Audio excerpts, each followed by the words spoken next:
जादुई हिरन।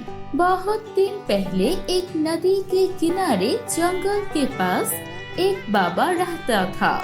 वो सारा दिन ध्यान में ही व्यस्त रहता थे और उस जंगल में बहुत सारा पशु पक्षी रहता था। वो सब पानी पीने के लिए उस नदी के पास आते थे। ध्यान के अलावा जो भी समय बचा था उस समय में वो बाबा अपने पेड़ पौधों को पानी देने में और उस पास के जानवरों से बात करके निकलता था। ऐसे ही दिन बीते रहे थे। एक दिन बाबा जानवरों से बात कर रहे थे, तभी उन्होंने किसी घोड़े की आवाज सुनी। कुछ ही देर में वहाँ पर एक घोड़े और उस घोड़े के ऊपर एक राजकुमार की तरह दिखने वाला आदमी सवार था। उसके कमर में एक तलवार थी और कांधे पर एक धनुष। फिर वो बोला, बाबा, मैं सुनहरा नगर का राजकुमार हूँ। इस जंगल में शिकार करने के लिए आया था, लेकिन अभी मुझे रास्ता नहीं मिल रहा है। क्या आप मुझे रास्ता दिखा सकते हैं? और मैं बहुत समय से कुछ नहीं खाया। अब क्या मुझे कुछ खिलाएंगे? हाँ, चलिए मेरे साथ। बाबा राजकुमार को अपने घर में लेके जाती है और कुछ खाने को देता है।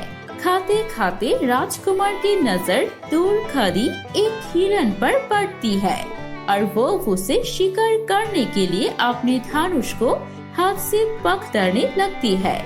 तभी बाबा की नजर उसी पर पड़ती है और वो बोलती है, राजकुमार, यहाँ से सारे जीव जंतु जादुई है, कोई मामूली नहीं है। अगर आप किसी एक को शिकार करना चाहेंगे तो सब मिलके आपके ऊपर हमला करेंगे और आप कभी भी इस जंगल से बाहर नहीं निकल सकेंगे। ये सुनकर राजकुमार का हाथ वही रुक जाता है। लेकिन बाबा, ये कैसे हो सकते है? चलिए मेरे साथ, मैं आपको दिखती हूँ। ये कहकर बाबा राजकुमार को लेकर पहाड़ के ऊपर जाते हैं और दिखाते हैं नीचे बहुत सारे लोग और बुलाते हैं, आपे की तरह सभी लोग यहाँ पर किसी न किसी चीज को शिकार करने आए थे, लेकिन अब यहाँ कभी बाहर नहीं जा सकते। राजकुमार ये सब देखकर अपने घोड़े में बैठकर अपने राजमहल पर पहुंच जाता है। लेकिन वो वही सोचने लगा है, क्या ये कैसे पॉसिबल है। और फिर कुछ दिनों के बाद वो अपने सिपाही के साथ फिर से उसी जंगल में शिकार के लिए जाते हैं। बहुत देर ढूंढने के बाद राजकुमार को बाबा का आश्रम मिल जाता है। वो दूर से देखती है कि बाबा बैठी हुई है और उनके साथ में एक बहुत ही खूबसूरत लड़की बैठी हुई है। फिर बाबा जब घोड़े की आवाज सुनती है, वो तुरंत जादू करके उस खूबसूरत लड़की को हिरन में बदल देती है। यह सब वो राजकुमार देखते हैं और उन्हें पता चल जाता है कि ये बाबा कोई मामूली बाबा नहीं है। बाबा, कैसी है आप? बाबा राजकुमार के मन की बात समझ जाती है और उनसे बोलते हैं, आपने शायद समझा नहीं, मैं आपको पहले ही बताया था। अगर आप फिर भी आजमाना चाहते हैं तो फिर आजमा के देख सकती है। आपका हालत भी वो पहाड़ के नीचे वाले लोगों के ही तरह हो जाएंगे। नहीं बाबा, मैं ऐसा कुछ करने नहीं आया, लेकिन अभी जो मैंने देखा वो नहीं समझ आई। वो खूबसूरत लड़की को आपने हिरन क्यों बना दिया? क्या ये सब कुछ आपके बस में है? हाँ, ये सब कुछ मेरे बस में है और मैं सभी को अपने बच्चों की तरह प्यार करती हूँ। अगर आपकी आगे हो तो क्या मैं उस खूबसूरत लड़की से शादी कर सकती हूँ? मुझे भी बहुत पसंद है वो लड़की। आप खुद ही पूछ लीजिए ना। फिर बाबा कुछ मंत्र पढ़ते हैं और वो हिरन फिर से खूबसूरत लड़की में बदल जाती है। क्या मैं आपसे शादी कर सकती हूँ? मैं उसी से शादी करूँगी जो मेरे साथ बनेगा और मेरा नाम सिंड्रेला है। फिर राजकुमार कुछ भी ना सोच के हाँ कह देती है। हाँ, मुझे कोई प्रॉब्लम नहीं है। आपकी सारी शर्त मुझे मंजूर है। मेरी 3 शर्त है। एक, कि आप कभी भी किसी भी जानवर का शिकार नहीं करेंगे और न ही कोई राज्य में किसी पशु का शिकार करेंगे। अगर किसी ने भी गलती से कोई पशु पक्षी शिकार किया तो उसका भी हाल होगा जो पहाड़ के नीचे वाले लोगों के तरह होंगे और मैं भी हिरन में बदल जाऊंगी। 2, मुझे जब भी मन होगा मैं इस आश्रम में ही आ सकती हूँ, वो भी अकेले।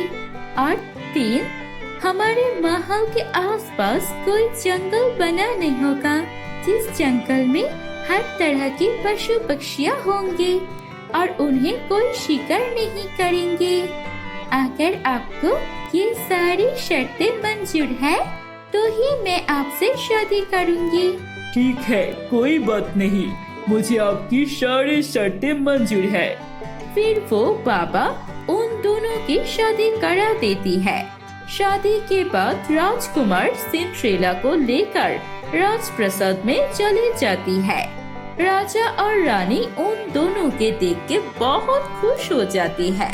राजकुमार राजा को बुलाती है कि किन शर्तों पे सिंड्रेला उससे शादी करने के लिए राजी हुई है और फिर राजा बहुत बड़ी दावत देती है और सबको बोल देती है इस राज्य में कोई भी शिकार नहीं करेगा। ऐसे ही दिन बीत रहे थे। राजकुमार और सिंड्रेला बहुत खुश थे। फिर एक दिन एक खबरी आके बोलता है कि कुछ लोग मिलके पास वाले जंगल में शिकार करने के लिए जा रहे हैं।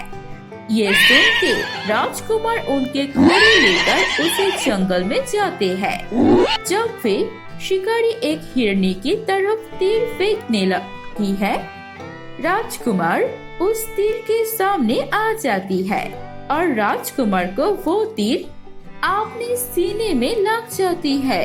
फिर वो बेहोश हो जाती है और वो शिकारी लोग देखते समझ जाती है कि ये राजकुमार है।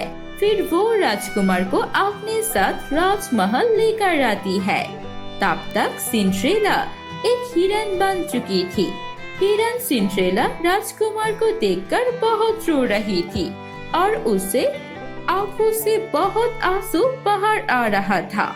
वो आंसू जब राजकुमार के चेहरे पर गिरी, राजकुमार को थोड़ा होश आई और उन्होंने कहा, पिताजी, हम दोनों को तुरंत बाबा के आश्रम में लेकर जाया जाए, नहीं तो आप हमसे और आपकी बहू दोनों से हाथ धो बैठेंगे।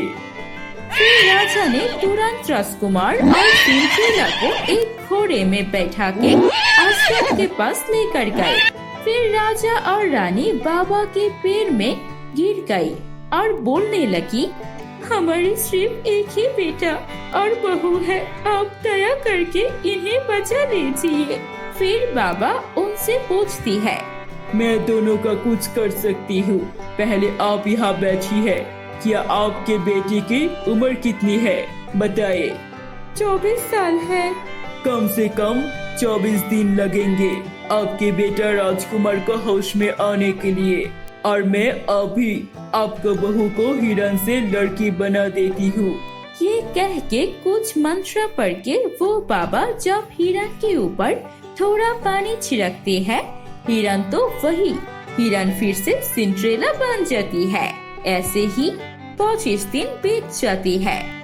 उन दिनों के बाद राजकुमार को होश आता है और वो दोनों बाबा के आशीर्वाद लेकर राजमहल पहुंच जाते हैं और वो लोग खुशी खुशी रहने लगती है।